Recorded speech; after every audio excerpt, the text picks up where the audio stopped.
Good morning, Brew Daily Show. I'm Neal Foreman. And I'm Toby Howell. Today, Apple may want to sever itself from its streaming service, which is losing $1 billion each year. Then, does the BPM of Lady Gaga's new album mean we're on the verge of a recession? We'll dig into the hashtag RecessionIndicator memes sweeping the internet. It's Monday, March 24th. Let's ride.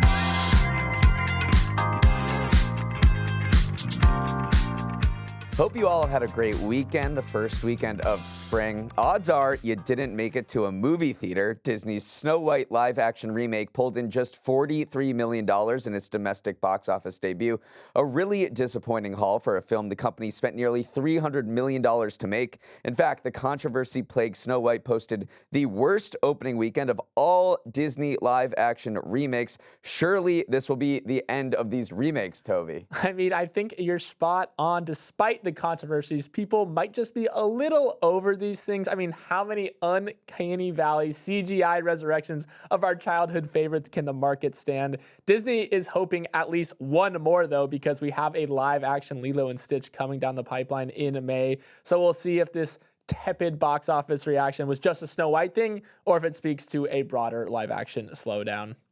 Now, a quick word from our sponsor, Sophos. Neal, how good are you at solving problems before they actually become problems? I'm more of a wait until things are on fire kind of guy. Probably not ideal. Unfortunately, I am the same. If I see my phone case start to break down, do I order a new one? No. I convince myself that I can go case-free. In cybersecurity, though, waiting until there's a fire means you're already too late. Scrambling to fix a breach is way worse than preventing it in the first place. Luckily, with Sophos, there's no need for scrambling. They take a proactive approach using over 500 cybersecurity experts to identify and eliminate threats before they impact your business. With Sophos, you're in complete control with the ability to seamlessly manage your security and integrate hundreds of tools, so issues get solved before they're even issues. It's cybersecurity designed around prevention, not reaction. Also, buy a phone case. You're stressing me out. I'm married to the no-case life these days, but don't be like me. Be proactive, stay protected, and head to sophos.com to secure your business before trouble arises. That's sophos.com.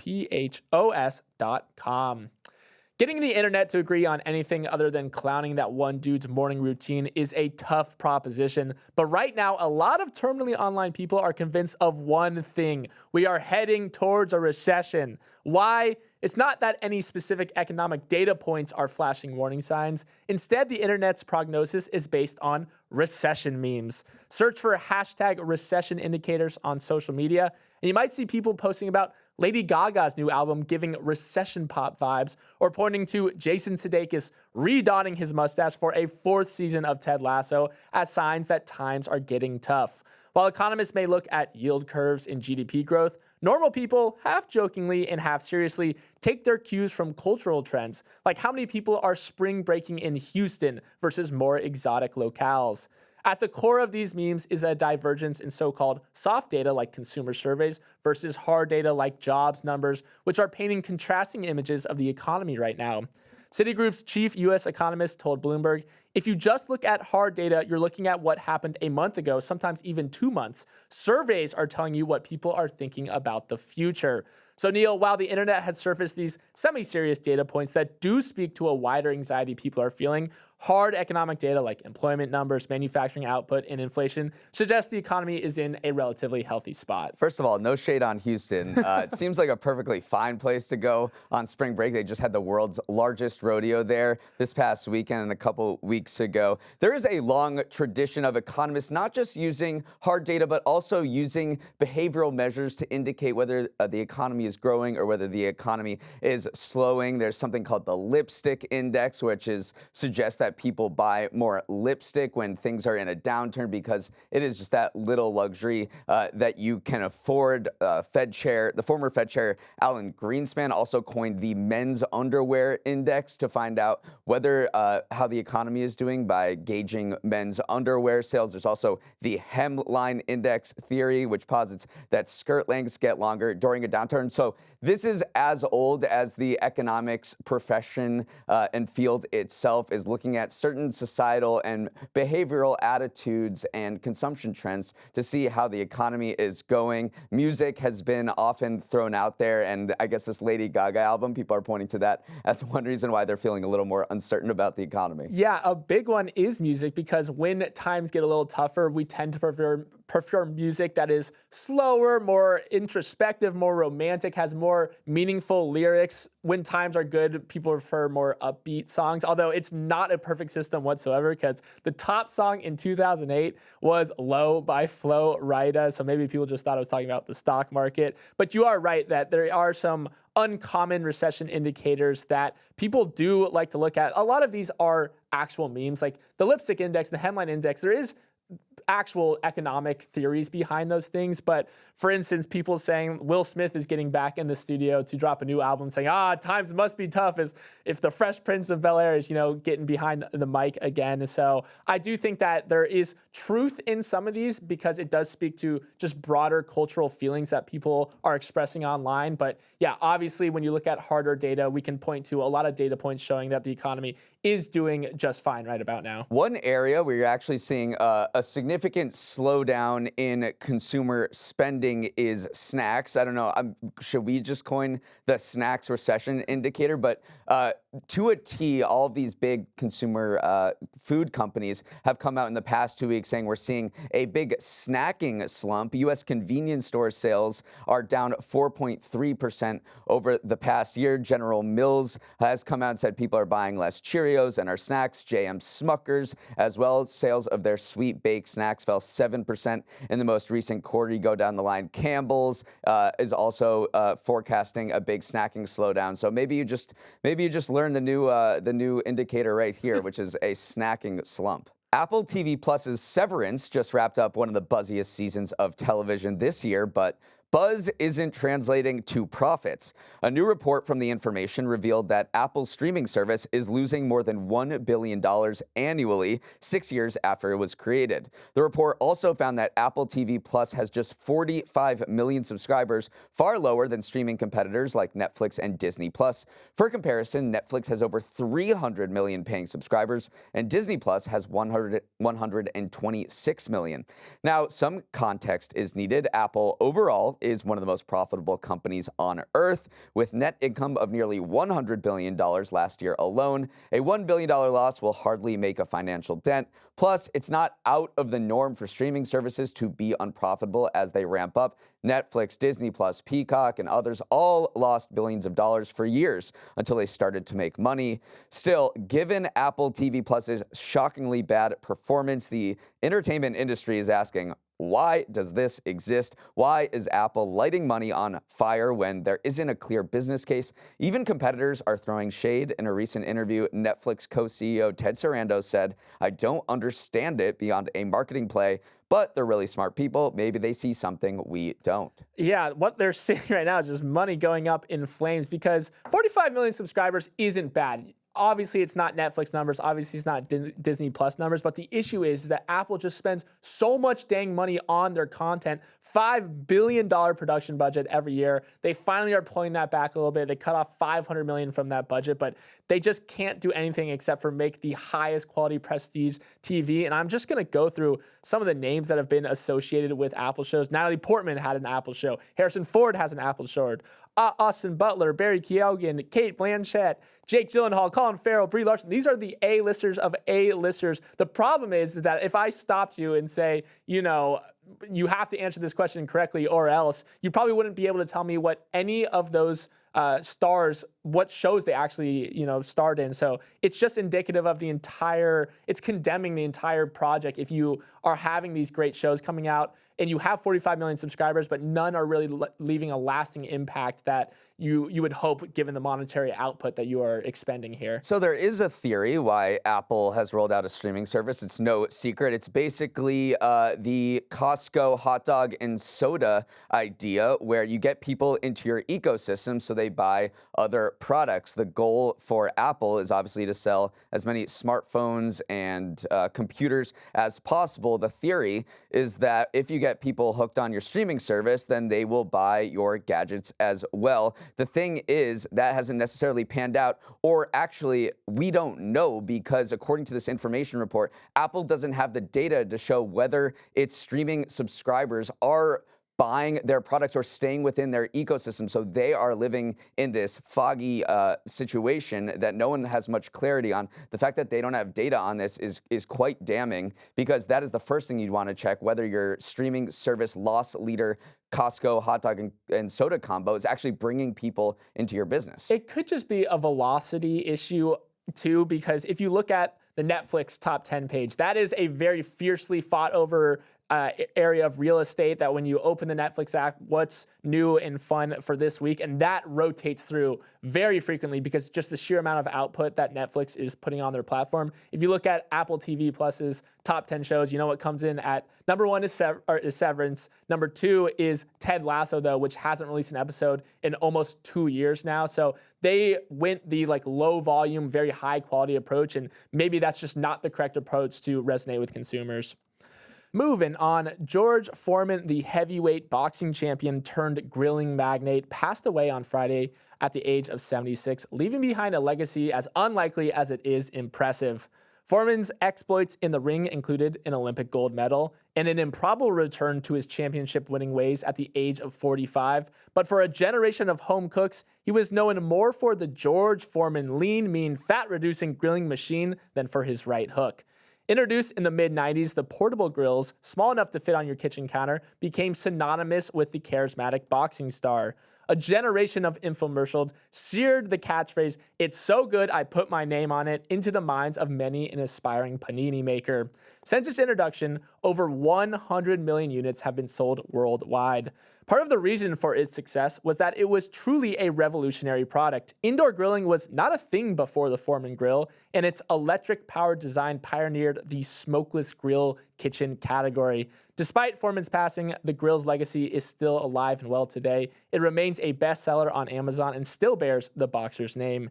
Neal, without a doubt, one of the most successful celebrity-endorsed products of all time. I'm not sure how many grills you find when you walk into the Smithsonian National Museum of American History, but you will find the George Foreman grill. That's how iconic and important it was to American culture, especially in the 1990s when it came out. One of its biggest innovations, perhaps its biggest innovation, was that the grooved grilling surface was pitched 20 degrees so that the fat would drain from the meat into this little plastic tray. We just showed a bunch of the infomercials here on the screen, and you can just see all of these fat droppings into this tray that you're not eating. And a low-fat diet was so big in the mid-1990s, and it just hit perfectly, resonated with consumers, and George Foreman was the perfect pitchman for this product. He put his heart and soul into it. My favorite part of the Foreman grill lore is the fact that the endorsement deal was originally offered to Hulk Hogan, and he technically had a choice between endorsing a blender and a grill, but he didn't pick up the phone altogether. So Sultan Brands went on, which is the parent company of Foreman Grills, went and called George Foreman. He did pick up, and he chose to put his name on the grill. And my question is, have you ever heard of a Hulk Hogan blender? And the answer is no, because this is Hulk Hogan saying, George got the lean, mean grilling machine. I got a blender that when you put AA batteries in it, it would fart and then turn off. So it is just, we were one phone call away for that being the Hulk Hogan lean, mean, fat-reducing grilling machine. Instead, it's the George Foreman grilling machine, and it's made it all the way to, the Smithsonian Museum. Up next, let's hit you with our winners of the weekend. Welcome to Winners of the Weekend, the segment where Toby and I pick two things whose brackets are actually looking not so bad. I won the pre-show George Foreman grill-off, so I get to go first. And here's a sentence you haven't heard in a long time. Boeing just scored a huge win. On Friday, President Trump announced plans for a next-generation fighter jet called the F-47, and Boeing was chosen to make it. We don't know the details of the deal, but estimates put the contract at an initial $20 billion, though experts say it could rise well above that. It is a much-needed endorsement for the struggling Boeing, which lost nearly $12 billion last year amid a safety and confidence crisis around its commercial planes. Shares rose 3% on the news, while shares of Lockheed Martin, the contractor that lost to Boeing for the deal, fell nearly 6%. So what is the point of this ultra-pricey F-47? It's all about countering China in the skies. The jet is the centerpiece of the Air Force's next-generation air dominance program, which seeks to replace the F-22 Raptor with a plane that can give the U.S. an aerial edge in a potential war in East Asia. It'll have greater range, enhanced stealth, and better tech than the F-22, all capabilities the Pentagon thinks are table stakes to confront China's increased military prowess. Toby, is Boeing back? I don't know. It sends a few mixed messages, this contract, because technically, you know, the Dojification of the federal government is saying that we want to reduce the spend of the government, and yet here you are handing out this pretty large contract to Boeing. But then also the Pentagon has been pushing to give some new entrants like Anduril and Palantir more contracts related to software and drones, and yet here you are giving a very traditional defense contract in Boeing a very large deal. So I think there's a little bit of contradiction here. Boeing is obviously very happy about it because it's a huge boost for its defense business. That represents about a third of the company's revenues, but has been, like everything else in Boeing, a pretty money-losing endeavor over the past several years because in classic Boeing fashion, they've been locked into these money-losing contracts. They've run into cost overruns and delays and whatnot. So definitely a win, though, and you can see it I encourage you to go look at the stock prices of Lockheed Martin and Boeing when this deal was announced because they diverged, like Ralph Waldo Emerson, two paths diverged in the woods with Lockheed dropping and Boeing going up because obviously $20 billion in upwards of $20 billion is a big deal for Boeing. Robert Frost called. He wants his line back. Oh my gosh. But no, you're not the only one who's questioning whether this deal makes sense. There is greater scrutiny around whether manned or crewed aircraft are even viable or necessary in 2025 in this new age of warfare. Elon Musk has publicly campaigned against crewed aircraft. He called them obsolete in the age of drones. The Russia-Ukraine war has really brought drones to the forefront. Some people in the military apparatus said we should be investing way more in drones, not in crewed aircraft. The Air Force, Trump administration is pushing back. Secretary of Defense Pete Hegseth say, no, actually, when we fight China, if we fight China, then crewed aircraft like the F-47 will be very critical for establishing air superiority to penetrate air defenses. So there is an internal debate about whether we should invest more in drones or whether we should invest more in these very high-tech crewed aircraft like the F-47, like the F-35, like the F-22. And there is a lot of scar tissue from the F-35 contract because those things are extremely expensive. They cost taxpayers $1.7 trillion. They cost about $80 million per aircraft. There have been a ton of delays, ton of technical difficulties, tons of cost overruns. And these fighters, the F-47, are expected to cost way more than $80 million per aircraft. My winner of the weekend is the IPO market because, like a lean cuisine meal, pockets of it are starting to heat up even while the overall market remains a little chilly. AI infrastructure provider CoreWeave is set to debut soon. Buy now, pay later giant Klarna finally put in its IPO filing last week, while everyone's favorite concert ticket op, StubHub, also submitted for its filing last Friday. The flurry of activity breaks a lull for tech IPOs that dates back to late 2021 when rising interest rates and high inflation scared investors away from riskier assets.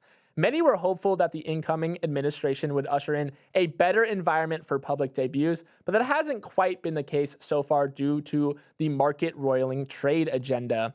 Still, promising debuts from Service Titan and Reddit in recent months have inspired some cautious optimism amongst investors, with the trio of Klarna, CoreWeave, and StubHub on deck to test the level of Wall Street's IPO appetite. Yeah, let's start with StubHub. I mean, interesting company that's been on an absolute roller coaster over the past few years since COVID. It was bought by Viagogo, which is a European ticketing company, for $4 billion in early 2020. I wonder what it would have fetched a few months later when no one was going out, no one was buying tickets, and then there was that huge roar back during the Eras Tour era when people were scooping up live tickets left and right. There are signs that the ticket and live events industry is moderating a bit. So we'll see whether investors want to hop on the StubHub roller coaster because it could be a ride. Vivid Seats, which is a rival of StubHub, may give an indication of how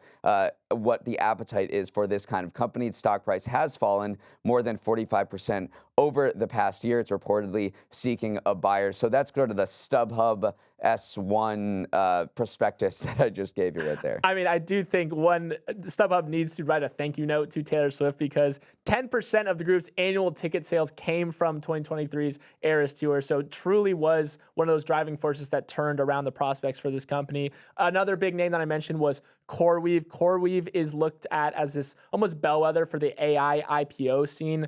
Basically what they do is that they operate and manage these massive chip farms that instead of outlaying all the money and buying your chips yourself, CoreWeave will do it for you. So if you just want to train your data, you can say, hey, CoreWeave, help me train my data. I don't want to do all the uptake and all the buying of these chips myself. And there's been few and far attempts of AI IPOs in this AI age we've entered. Obviously, NVIDIA has been ripping, but that's been a public company for decades now. So it's really going to be one of the only data points we have to judge how the market feels about new AI companies. So people are going to be looking very closely at how CoreWeave does. And they expect it to be the biggest tech IPO of the year. They want to raise around $2.7 billion. So that will be a good proxy with how hashtag back the IPO market really is. Yeah, I mean, CoreWeave is a massive company. They want a valuation of around $35 billion. They've pretty much grown in lockstep with NVIDIA because they've just hoovered up all these NVIDIA chips. NVIDIA owns a 5% stake in CoreWeave. In 2024, sales jumped more than 700% to nearly $2 billion. Those are basically NVIDIA numbers. So if you want another play similar to NVIDIA and you want to ride with this AI roller coaster as well, then CoreWeave is the company that can do that. One problem with CoreWeave is that it has only two main customers, and one of them accounts for 60% of its revenue. That one customer is Microsoft. It's Monday, so here is your preview of the big events coming this week. With the Fed meeting in the rear view, this week's economic calendar is a little lighter, but we'll get the monthly reading of the Fed's preferred inflation gauge, an updated look at consumer confidence, and a final reading of Q4 GDP, plus earnings from the likes of Dollar Tree, Lululemon, and GameStop. You can look at the Fed's preferred inflation gauge and updated consumer confidence. I will be looking at men's underwear sales and Will Smith's next album to see how strong the economy is. More reliable data points right there. And good news, the S&P 500 did break its 4-week losing streak last week, and futures are up bigly this morning over reports that President Trump's planned tariffs, reciprocal tariffs on April 2nd, which he called Liberation Day, will be more narrow than expected. In culture, speaking of Apple TV+, Seth Rogen's new show, The Studio, premieres on the service on Wednesday, and it has nearly a perfect Rotten Tomatoes score, so that's pretty exciting. Over on Max, Paul American, the new reality series following the lives of Jake and Logan Paul, drops on Thursday. And in music, new albums are out Friday from Lucy Dacus of Boy Genius and Mumford & Sons. Oh man, our boxers used to launch these very successful infomercials supporting grills, and now they're dropping reality TV shows over on Max. How far we've risen or fallen, I'd say. I don't know. There's something there. In sports, baseball's opening day is on Thursday, with 28 of the 30 teams playing on the unofficial start of spring. The season soft launched last week with 2 games in Tokyo between the Dodgers and the Cubs, which highlighted the booming popularity of baseball in Japan. 25 million people watched the Tokyo series in Japan, bigger than any American baseball audience since Game 7 of the 2017 World Series. Some people were a little upset that MLB, America's pastime, had its opening day in Japan, but you look at these numbers and you see exactly why the league did it, and it looks like it was completely worth it because those numbers are eye-popping. And Shohei Ohtani, the hometown boy, put on a show. March Madness is rolling on. The men kick off Sweet 16 games games starting on Thursday, while the women's begin the Sweet 16 on Friday. Toby, how's your bracket looking? I got 7 of my Elite 8 still alive. My Final 4 is looking good as well. But I do just want to give a shout out to our executive producer, Emily, for cooking on the women's side of things. She got 31 out of 32 games correct in the first round. I was almost calling up Warren Buffett, who has that famous $1 million bet that he actually reduced to if you get the entire first round correct. Emily, you were very close to doing that. So shout out to Emily. And also congrats to your Maryland Terrapins for pulling it out yesterday. Let's wrap it up there. Thank you for starting your morning with us, and have a wonderful start to the week. For any questions, comments, or feedback, send an email to morningbrewdaily@morningbrew.com. Let's roll the credits. Emily Milliron is our executive producer, and you can go to her with any college basketball questions. Raymond Liu is our producer. Olivia Graham and Olivia Lake are our associate producers. Uchenna Ogu is our technical director. Scoop Stardaris is on audio. Hair and makeup has decided Derek Queen did not travel. Devin Emery is our chief content officer, and our show is a production of Morning Brew. Great show today, Neal. Let's run it back tomorrow.